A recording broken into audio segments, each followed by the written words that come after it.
Hi everybody, welcome to another PlaneterraTrek Fireside Chat, this time with my old friend Bruce Poon Tip. And hi Bruce, how you doing? Great, good to see you. I'm Jamie Sweeting. For those of you that don't know me, I'm the president of Planeterra, the world's leading community tourism organization, help bringing an end to poverty. And I'm here with Bruce. Bruce, maybe you could introduce yourselves to our viewers today. I've done a few things, but I guess I'm mainly known for starting G Adventures 30 years ago and then founding Planeterra. And then my biggest thing yet was hiring you. Well, maybe we'll get into that in a minute. So yeah, as you said, most people probably know you as a best-selling author, a pioneer in adventure travel, and obviously the founder and leader of G Adventures, the world's leading adventure travel company. But you also founded Planeterra, and I was hoping we could get into talking a little bit about why you decided to create, a non-profit.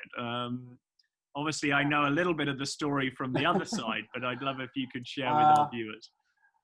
Well, we started back in 1990. So in order to truly understand the story, you have to understand what the world was like then. So the internet was just coming on between 95 and 96. We started back in 1990 before, email or Google or even fax machines. So the evolution for us, up until 1996 was we started to see our impact on communities. So that's when I contacted Conservation International and we started doing our first community development projects. As you know, that's where I met you originally. You were young, fresh-faced newbie at Conservation International when I came along, and they started. I heard they started an ecotourism area, and I didn't quite identify with ecotourism yet. I never really did, I guess, and so we decided we would try and do some community projects with CI. So as you know, we worked on a couple.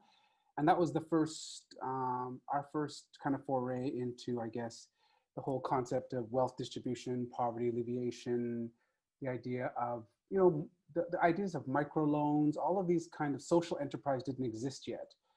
Even the term entrepreneur wasn't fashionable yet. It certainly existed, but people didn't use it like they use it today.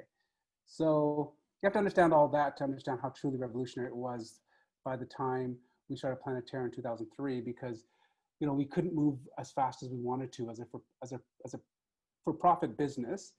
Speed and nimbleness and speed to market is everything for an entrepreneurial business. And when we were working with nonprofits, they really slowed down our progress. They have a completely different agenda. They have a completely different way of operating. They do a ton of reporting, and they're always, justifying spending other people's money.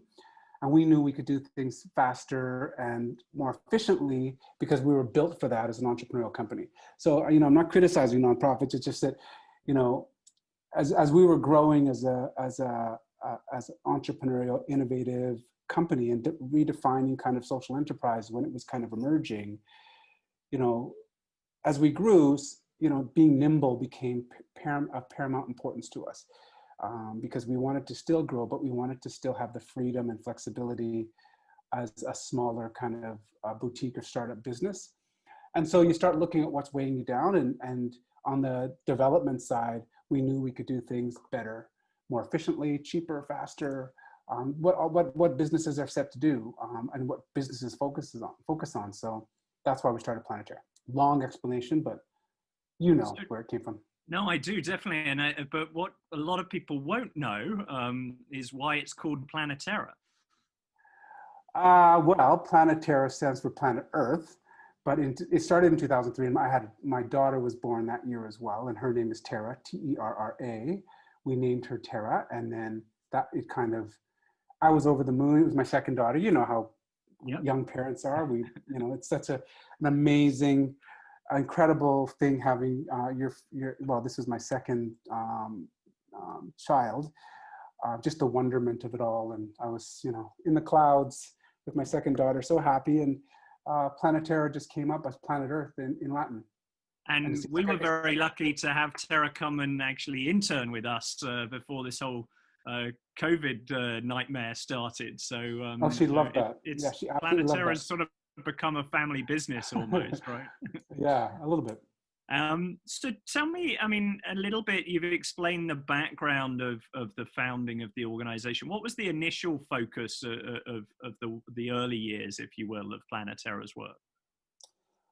Well, I think that there's two sides to Planeterra that were important to us. Obviously, the social enterprise, community development, that, we wanted to experiment, I guess, with the idea of a for-profit business, kind of crossing the line into that, global and community development world. Because up until then, it was done by consultants, and I thought it was ripe for disruption, because I thought it was a mess. There's a graveyard of failed tourism projects around the world because they didn't understand the business side, and nonprofits sometimes lack that business acumen to. But it's all, they all have good hearts and really smart people. That those hearts and minds really are why a lot of these projects get started. But I find that they lack the business acumen that we had in spades. So yeah, so I mean those. But the other track that was important for us was, G Adventures was growing so quickly, and we needed to be self-regulated ourselves. Like we have operations in 100 countries, and I can only do so much. And Planeterra was starting to act as our own kind of internal police system, if you will, on how we could do things better, how we could stay on track of of our original values, how we could still be world leading in all of the areas, because sustainability was also changing, because it went from responsible tourism, ecotourism, to suddenly sustainable tourism, climate change, poverty alleviation. All of these things are, the expanded spectrum of what sustainability is to us.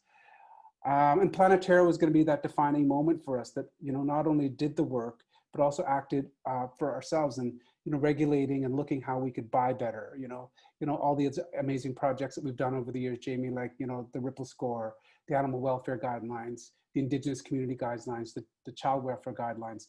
All of those things were, even though they're industry wide and we want them to be industry available, they were kind of our own kind of way to make sure we stayed on track to what our, true defining and original purpose was as a business. And really, and a huge part of, Planeterra's success in recent years has been really bringing community tourism experiences to market in partnership with G Adventures. And the sort of flagship initiatives of that would be, 50 in 5, bringing 50 new projects to market in 5 years, and then, finishing that a year early and $1 million less budget. So we, then embarked together on Project 100. What was so important for you that you wanted to drive that through and challenge the Planeterra team to be that ambitious?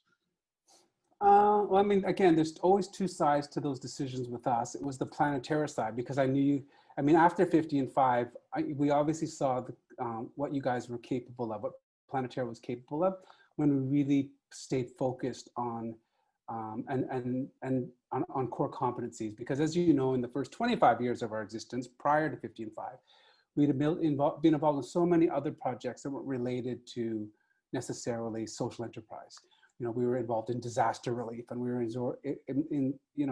involved in different projects that had starts and finishes, where people needed aid of some kind, and charity work, really, when that wasn't really our forte, and that really wasn't where we were best and offered the most benefit. So when we really stayed focused, it's really when we started to see, what Planeterra was truly capable of with that 50 and 5. And so, yes, and it's in my nature, as you know, Jamie, it's in my nature as an entrepreneur to push and always try to get better at everything that we do, and in every aspect of the business. And Planeterra isn't any different. And sometimes I saw you guys had more greatness than maybe sometimes you guys thought you had. And that's kind of my job.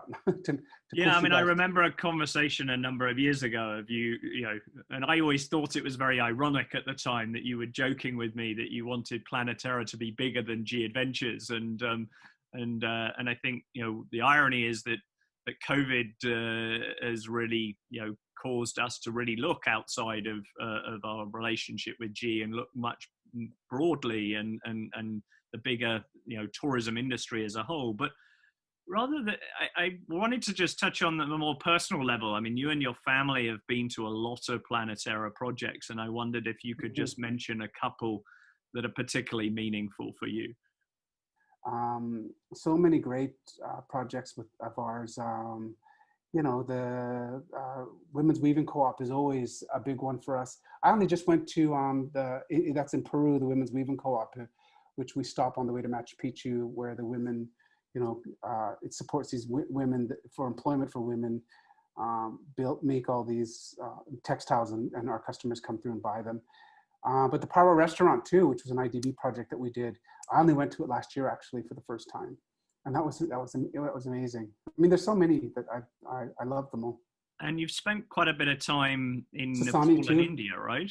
Yeah, Sasani too was I mean, last year, I went to India twice last year, which was weird. And I think I'm going again. I was supposed to go again this year, but COVID hit. Just so happens. And I saw quite a few of our projects there. Some of our G Values Fund projects with some of our CEOs, but also some of our the Sasani in Nepal, the Sasani Women's Co-op. It was great to see that, because that has been so successful for so many years. And it's really lifted our profile too as a business. They've done amazing work to lift our profile as a business, because they won a UN award for a gold medal for innovation in tourism. So that was amazing for them, but also amazing for us. And the women are fantastic, and it was great to go there. I went there with a bunch of journalists actually. We were doing a journalist trip, and I kind of flew in for part of it and got to meet the journalists and got a chance to see Sasani too. So yeah, you mentioned Sasani. That's our project known as the Sisterhood of Survivors.